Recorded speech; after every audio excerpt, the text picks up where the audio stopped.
Kung hindi pa para sa iyo, dapat tanggapin mo.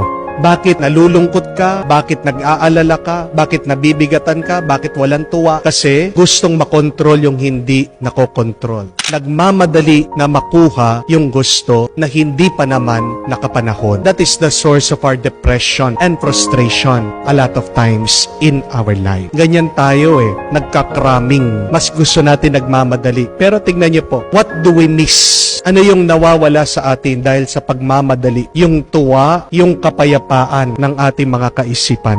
Kung hindi ka magmamadali at bibigyan mo ng oras at panahon, you can never see that miracle and you can never feel the love and the grace of God if you are hurrying in life, if you are rushing in life. Magandang paalaala po yan. Kung hindi ka magmamadali, kung marunong ka magpasensya, may makikita ka, masusumpungan ka at matatanggap kang milagro. So, dalawang paalaala po sa atin. Una, huwag kang magmadali. Dahil pag nagmamadali ka, yung mga hinahabol mo, tatakasan ka. May kasabihan na very beautiful quote. It says that when you stop chasing things in your life, these things will turn around and come to you. Hindi mo naman kailangan habulin yung mga bagay-bagay sa iyong buhay. Ano man yan ang iyong hinihiling, kailangan ka lang na huminto. Sinabi ng Diyos kay Moises, "Be still and I will fight for you." Isang kailangan natin matutunan yan sa ating buhay na tayong walang tigil sa pagtatrabaho, sa pagmamadali. We have to be still and allow God to fight for us. Allow God to do His